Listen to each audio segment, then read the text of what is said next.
जय हिंद दोस्तों, कैसे हैं आप सभी लोग। आशा करता हूं आप सभी ठीक होंगे, स्वस्थ होंगे और मौज कर रहे होंगे। मैं अंकित एक बार फिर से आपके अपने YouTube चैनल वासुदेवा एजुकेशन में आपका स्वागत करता हूं। और आज हम बात करेंगे संवेदी अंगों की। संवेदी अंगों में तीसरे की चर्चा करेंगे। दो हमने पढ़ लिए हैं, कान हमने पढ़ लिया है और नाक हमने पढ़ लिया है। आज हम बात करेंगे त्वचा की, जो हमारे पूरे शरीर के ऊपर सबसे पहले अगर दिखाई देती है और आकर्षण का जो सबसे बड़ा केंद्र है वो त्वचा की बात करेंगे कि त्वचा आखिर में कैसी दिखती है।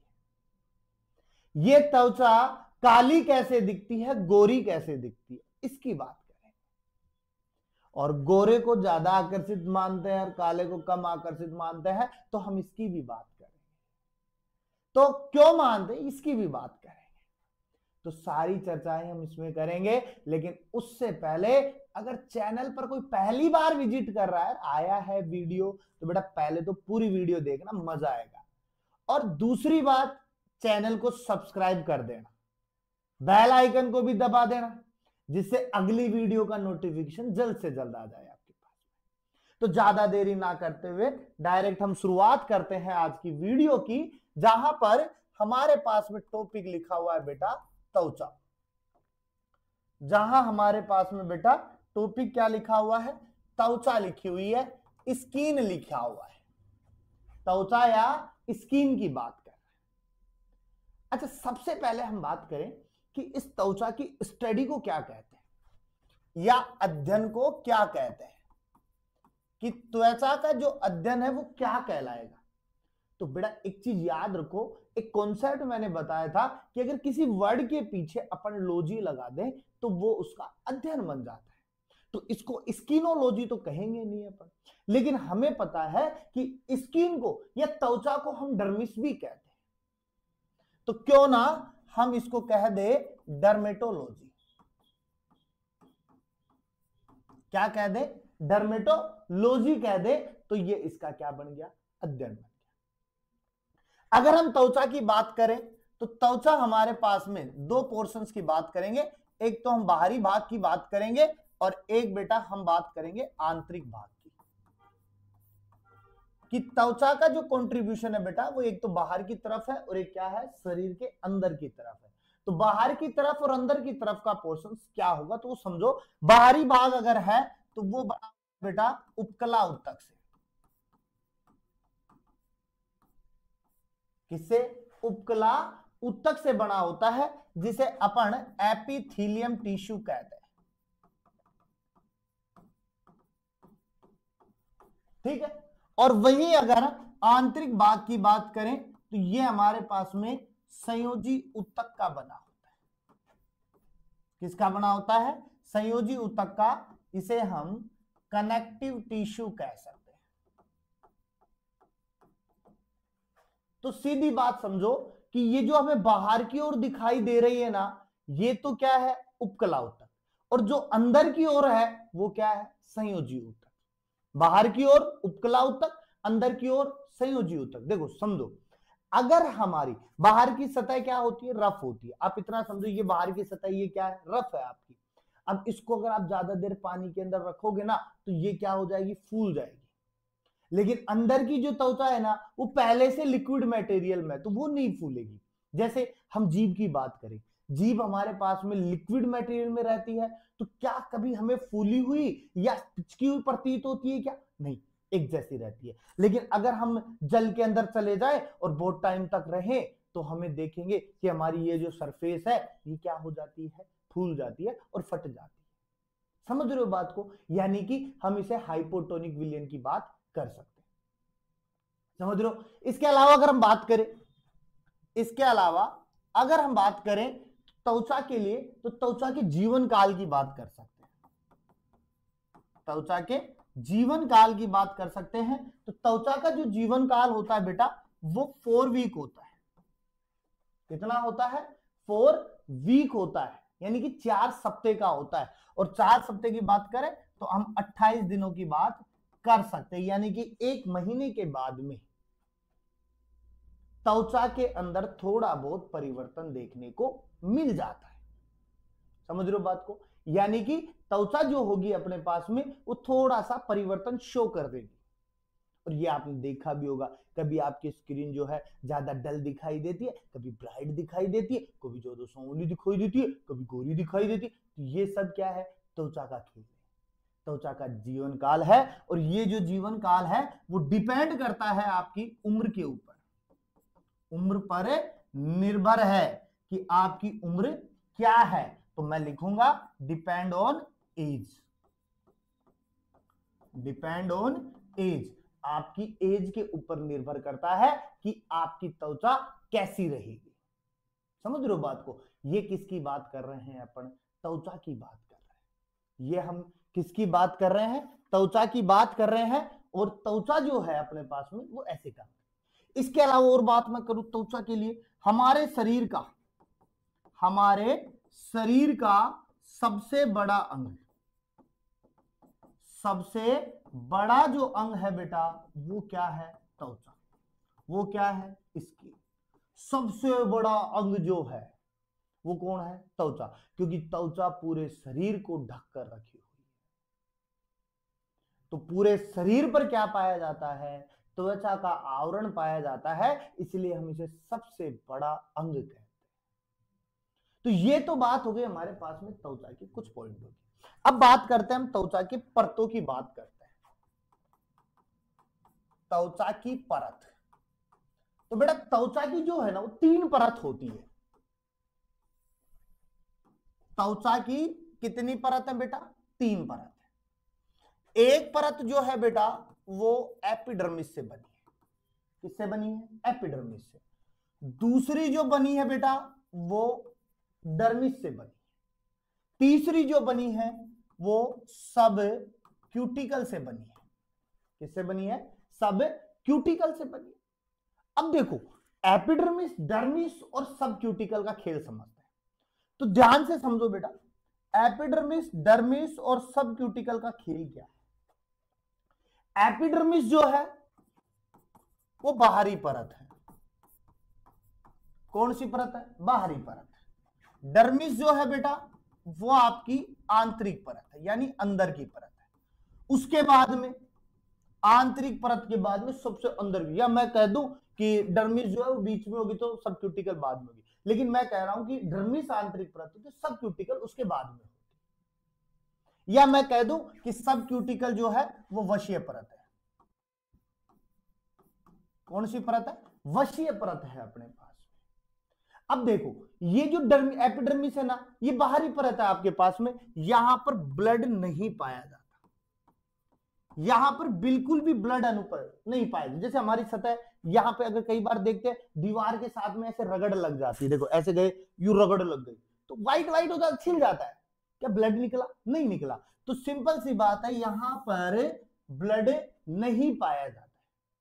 क्या नहीं पाया जाता? ब्लड नहीं पाया जाता। अब ब्लड नहीं पाया जा रहा तो ब्लड निकलेगा कहां से? तो व्हाइट व्हाइट से छिल जाता है, दिख जाता है, ऐसे चलते चलते रगड़ सी लग जाती है। तो इसके अलावा हम यहां बात करें, यहां मेलेनिन पाया जाता है। क्या पाया जाता है? मेलेनिन पाया जाता है, मेलेनिन वर्णक पाया जाता है। और ये जो मेलेनिन वर्णक जो होता है बेटा वो अल्ट्रावायलेट रेज को, अल्ट्रावायलेट रेज को, यूवी रेज को एब्जॉर्ब करता है। क्या करता है? यूवी रेज को एब्जॉर्ब करने का कार्य करता है। इस एपिडर्मिस को अपन स्ट्रेटम भी कह सकते हैं बेटा। क्या कहेंगे? स्ट्रेटम भी कह सकते हैं, क्योंकि एपिडर्मिस की जो एक लेयर होती है वो स्ट्रेटम होती है, सबसे पहली लेयर होती है, तो इसे हम क्या कहते हैं? स्ट्रेटम भी कहते हैं। अच्छा आंतरिक परत की बात करें तो आंतरिक परत के लिए आप सिंपल बात समझो कि जितनी भी ग्रंथियां हैं, जितनी भी ग्रंथियां हैं हमारे पास में, चाहे वो अंतःस्रावी हो, चाहे वो बहिःस्रावी हो, चाहे वो मिश्रित ग्रंथियां हो, सारी की सारी ग्रंथियां डर्मिस स्तर पर पाई जाती।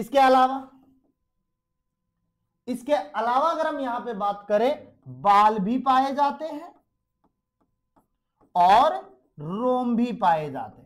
अब आप कहोगे सर बाल और रोम तो एक ही बात है, तो बेटा याद रखना बाल जो है ये हमारे जो बड़े बाल है ना इनकी बात का, रोम जो है ये छोटे जो हाथ पे पाए जाते हैं। और जैसे ही हमें कोई फोबिया होता है, डर वगैरह लगता है, तो ये तुरंत क्या हो जाते हैं, अलर्ट हो जाते हैं, जिसे गूज बम्स कहते हैं, तो ये तुरंत अलर्ट हो जाते हैं।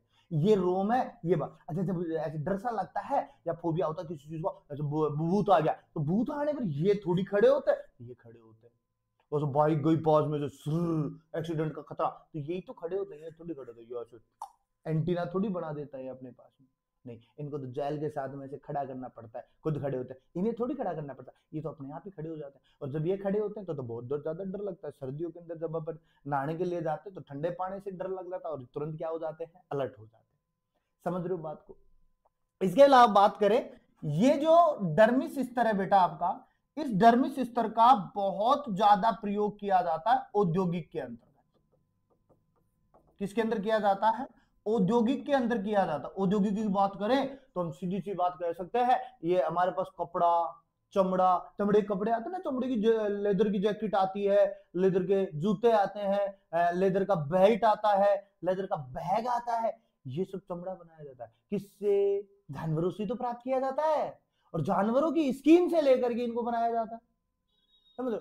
और जानवरों की स्किन से बनाया जाए तो जानवरों की स्किन कौन सी काम में लेंगे? एपिडर्मिस या डर्मिस, ये सब क्यूटिकल। तो डर्मिस को काम में लेंगे, डर्मिस को वहां से निकालते हैं, और वहां से लेकर के उनको क्या किया जाता है, रेडी किया जाता है। तो ये हो गई हमारे पास में डर्मिस की बात। सबक्यूटेल की बात करें तो यहां पर केवल क्या पाई जाती है, फैट पाया जाता है। और ये फैट डिपेंड करता है कि त्वचा कितनी मोटी होगी, कितनी फूली हुई होगी। और आपने देखा होगा जैसे जैसे एज बढ़ती है, वृद्ध लोग जो होते हैं उनके अंदर ये जो वसीय स्तर होता है ना, ये गायब हो जाता है, और उनकी त्वचा को हम यूं पकड़ के खींच सकते हैं, लरच जाती है ना, ढीली हो जाती है, तो वहां से वसीय स्तर गायब हो जाता है। तो सीधा बात समझिएगा, बुढ़ापे के अंदर झुर्रियां आने के पीछे का मेन कारण क्या है? वसीय परत, सब क्यूटिकल गायब हो जाती है, जिससे स्किन क्या होती है, बहुत ही ढीली पड़ जाती है, लूज पड़ जाती है। समझे बात को? अच्छा, अब हम बात करें बेटा त्वचा परत की मोटाई की। अगर मैं बात करूं त्वचा की मोटाई की, तो बेटा त्वचा की जो मोटाई होती है ना, त्वचा की जो मोटाई होती है वो अलग अलग होती है। और ये जो त्वचा की मोटाई जो होती है ना, 0.5 से 2 mm होती है। कितनी होती है? 0.5 से 2 mm होती है। अच्छा, आपसे कभी पूछ लिया जाए सबसे पतली परत, यानी त्वचा की सबसे पतली परत कहां पाई जाती है, और दूसरा पूछ लिया जाए त्वचा की सबसे मोटी परत कहां पाई जाती है, तो दोनों में फर्क है, एक पतली है और एक क्या है, मोटी है। तो सबसे पतली परत पाई जाती है बेटा पलक पर। कहां पाई जाती है? पलक पर पाई जाती है। और सबसे मोटी परत जो है बेटा वो तलवों या हथेली पर पाई जाती है। तलवा की बात करें तो पैर का निचला हिस्सा, और हथेली की बात करें तो हाथ का ये हिस्सा। तो यहां की परत क्या होती है? मोटी होती है। अब यहां सुई चुबाओ, यहां सुई चुबाओ, आपको दर्द होगा, यहां सुई चुबाओ, यहां दर्द नहीं होगा आपका। वैसे ही पैर पर चुबाओ, दर्द, ऊपर की ओर चुबाओ, दर्द होगा, नीचे रोक दो, इतना दर्द नहीं होगा। वैसे अब आंख के ऊपर आप सुई को ऐसे टच करके देखो, टच करते ही आपको तुरंत क्या होगा, दर्द का अनुभव होने लग जाएगा। समझे बात को? तो त्वचा की मोटाई की बात हो गई। अब हम बात करें बेटा इसके कार्यों की, तो इसके कार्य क्या होंगे? तो बेटा कार्यों की बात करें तो इनके कार्य क्या अलग होंगे। जब इतनी सारी बात हो गई तो त्वचा अगर नॉर्मल तो होगी नहीं, कार्य बहुत सारे होंगे। तो सबसे पहले बात करें कार्यों की, तो कार्यों में सबसे पहले आता है बेटा रक्षा, प्रोटेक्शन की बात करेंगे। सुरक्षा कर रहा है, नहीं कर रहा? हमारी सुरक्षा बहुत ज्यादा कर रहा है। किससे कर रहा है बेटा? किससे सुरक्षा कर रहा है? सबसे पहले चोटों से, बाह्य चोट। अब अगर त्वचा नहीं होगी तो चलते फिरते भिड़े भिड़ते ब्लड निकल जाएगा, निकला है नहीं निकला? तो चोटों से सुरक्षा कर रहा है। तो याद रखो, चोटों से सुरक्षा।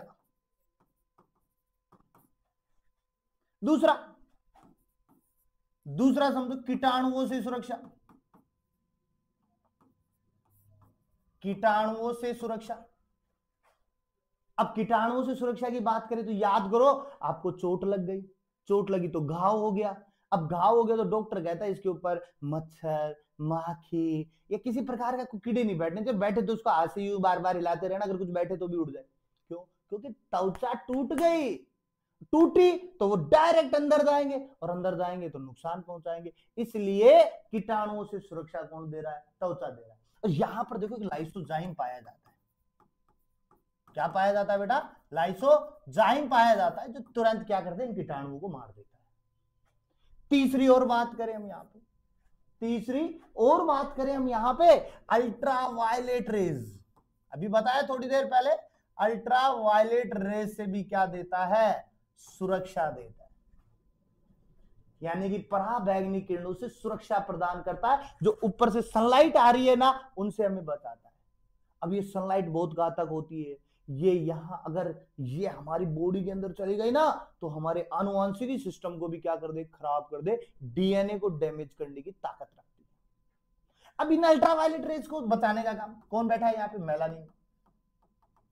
कौन बैठा है? मेलानिन। मेलानिन तुरंत इसको क्या कर? ऑब्जर्व कर लेता है, अपने पास रोक लेता है।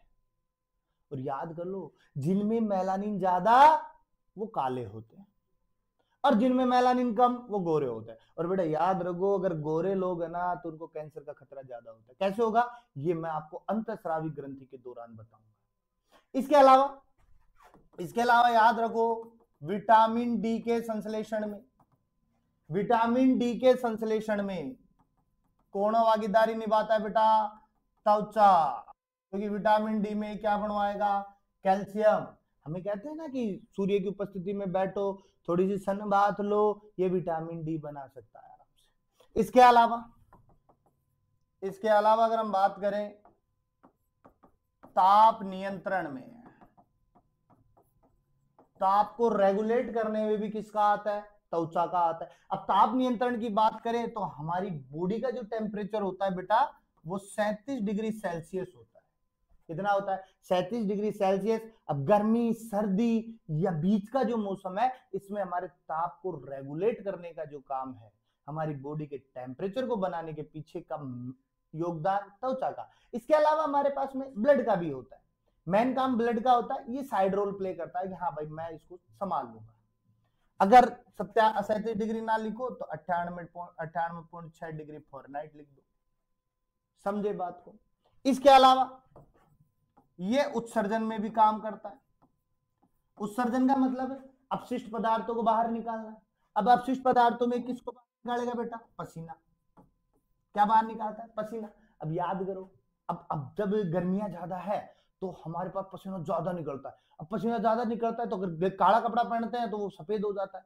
सफेद किसकी वजह से?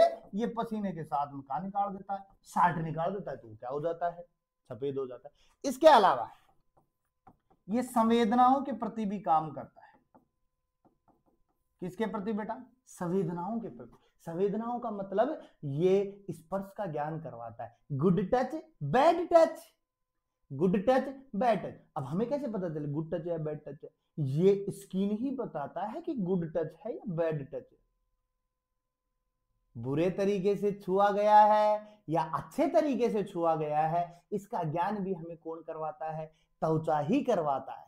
अब त्वचा डिपेंड करता है ना कि वो हमारे सेंस ऑर्गन कितने तरीके से काम कर रहा है। अगर ज्यादा काम कर रहा है तो ये तुरंत ब्रेन को क्या करता है? एक्टिव कर देता है। क्योंकि इसके अंदर जो ड्रमिस स्तर होता है ना, इसमें क्या पाया जाता है? तंत्रिकाएं पाया जाता है। तुरंत खड़ा कर देता है, ये इसने बैड टच कहते हैं, थप्पड़ उठा गया। और गुड टच, कोई बात नहीं, पास में आओ भाई। अब जैसे कोई आपके पास में बैठा है, आए आप चाटा मार दिया, तो ये आपके लिए क्या होगा? Bad touch. और कोई आया और भाई क्या हाल है तेरे, प्यार से करा, ऐसे करा, तो आप उसको बैठ यार, ठंडा, अरे ठंडा उंडा लेके आओ इसके लिए, तो ये इसके लिए गुड टच। बैड टच आया, आते पीछे से टपली मार दी। अब जैसे उसने टपली मारी, ये थोड़ी ठंडा उंडा ला, अरे ठंडा नहीं लठ ले गया, तो ये क्या हो गया? बैड। ये कौन प्रकट करवा रहा है? त्वचा। इसके अलावा अवशोषण में भी सहायक है। किसमें सहायक है बेटा? अवशोषण में भी सहायक है। अवशोषण की बात करें तो हम यहाँ पे दवा भी लगाते हैं, हम क्रीम भी लगाते हैं, हम तेल भी लगाते हैं। सर्दियों के अंदर हम कोल्ड क्रीम लगाते हैं, गर्मियों के अंदर हम बात करें तो जैसे हमें चोट वगैरह लग गई तो हम लगाते हैं, मच्छरों को दूर भगाने के लिए ओडोमॉस लगाते हैं। तो इनको क्या कर लेता है, ऑब्जर्व कर लेता है, ऐसे बहने थोड़ी देता है, जो तेल हो तो बह आपने लगाया लगा तो बह रहा नहीं, इनको रोक लेता है। लड़कियां क्रीम लगाती है अलग अलग प्रकार की, फाउंडेशन, लैक्मी, या मेरे को तो नाम भी याद नहीं है, तो ये सारी क्रीम लगाती है ना। अब इस क्रीम को शरीर के अंदर त्वचा में ले जाता है, टक डर्मिस को ले जाके देता है। तो ये हमारी साइड इफेक्ट है बेटा, इनको भी याद है। तो इनको ऑब्जर्व कर लेता है, अपने पास में रख लेता है, ज्यादा इफेक्ट नहीं डालता आपकी बॉडी के ऊपर, इतना भी याद रखो, कहीं आप मेरी बातों को लेकर के छोड़ ही दो लड़कियां, तो याद रखना इस चीज को, ठीक है। यहां पे अमर त्वचा की बात खत्म करते हैं। कल बात करेंगे अपने जीव की, कि जीभ कैसे काम करती है, टंग कैसे काम करता है, टंग कितने स्वादों का ज्ञान करवाता है, इसकी बात करेंगे। तब तक बने रहिए हमारे साथ में, मिलते हैं एक नेक्स्ट वीडियो के साथ में। और जैसा मैंने पहले कहा, सब्सक्राइब कर देना, बेल आइकन दबा देना, जिससे वीडियो का नोटिफिकेशन जल्द से जल्द मिल जाए। और हमेशा की तरह मुस्कुराते रहिए जीवन के अंदर, मुस्कुराना जीवन का अमीन पल है।